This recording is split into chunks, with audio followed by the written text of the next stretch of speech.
In 1932, the Great Depression was going strong, and medical care was not that great.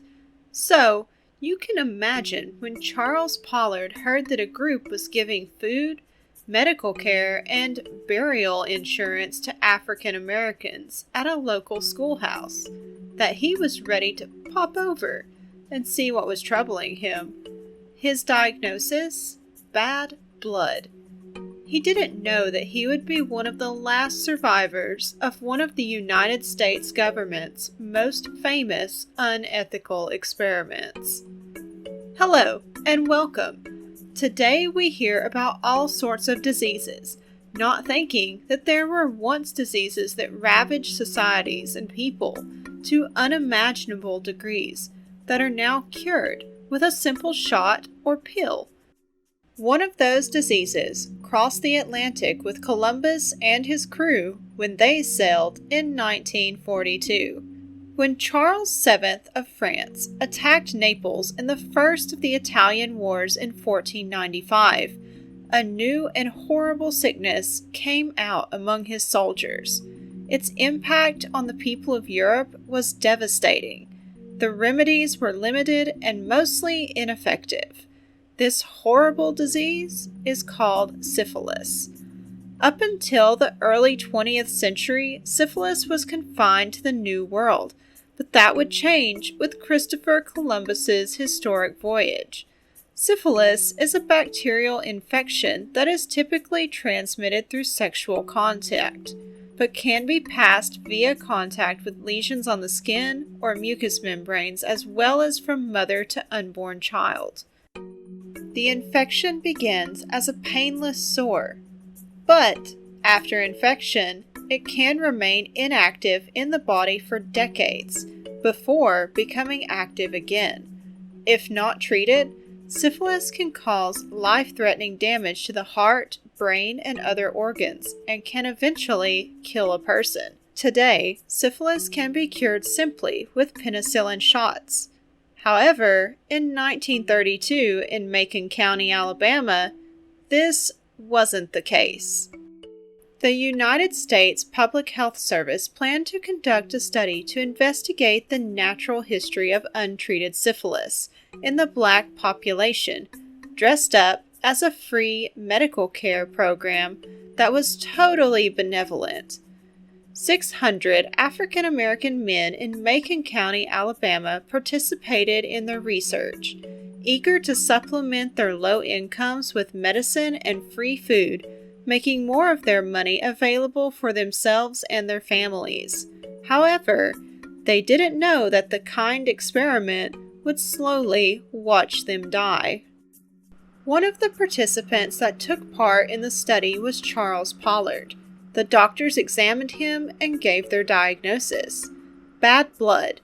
This was a catch-all term for illness used in that time period, and thus elusive and expensive to treat, rather than syphilis's standard treatments of mercury. So bad blood was the choice diagnosis for the doctors in this study.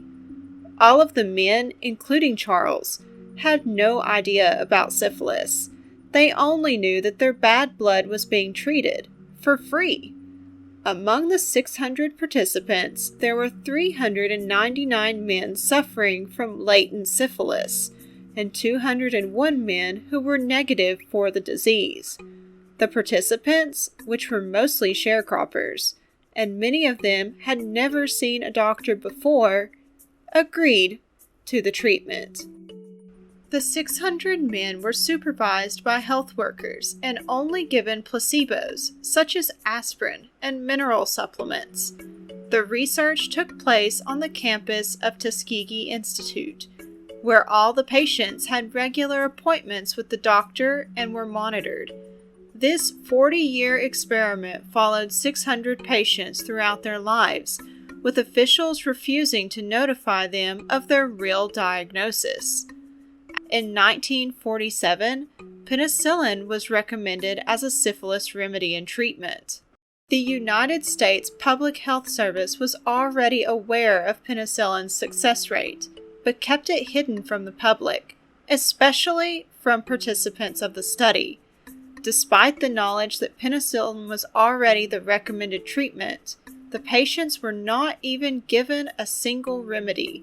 In order to trace the whole evolution of syphilis, researchers gave no effective care to the patients, while they became blind, became insane, and experienced other serious health problems. As the study continued into the 1960s, many of the 600 patients were still alive and being closely monitored. When Peter Buxton, a venereal disease investigator in San Francisco, learned of the Tuskegee study, he worried that it was unethical. It had to come to an end eventually. In 1972, Buxton and other whistleblowers put an end to the profoundly immoral study, leaking the story and paving the way for the formation of modern medical ethics. In July 1972, Jean Heller reported the story, causing public outcry and forcing the study's closure. By that time, 28 people had died of syphilis. 100 more had died because of complications and related health problems. At least 40 spouses had been diagnosed with the disease, and 19 children had been born with it. Charles Pollard was one of 74 people who survived the experiment, which has been compared to genocide. All the survivors were submitted to a trustworthy doctor this time, receiving the proper treatment for their diseases, which were most certainly not bad blood. After the experiment, Mr. Pollard still appeared to be in good health, and said he hadn't missed a day of work in a long, long time. In 1973, the Tuskegee experiments were investigated by Congress, and the study's surviving participants, as well as the heirs of those who died, were awarded a $10 million out-of-court settlement. Many African Americans developed a great distrust of public health professionals and vaccines as a result of the Tuskegee experiment. What was done cannot be undone, but we can end the silence. We can stop turning our heads away. We can look at you in the eye and finally say, on behalf of the American people, what the United States government did was shameful, and I am sorry. The Tuskegee experiment is perhaps the most permanent wound in American health science. It had a long-term impact on America. Many people also accuse the study of influencing Black people's willingness to participate in medical research today. What are your thoughts about the experiment? Let us know in the comments below. If you enjoyed this episode, please don't forget to like and subscribe. As always, thank you for watching, and I hope to see you in the next video. Take care!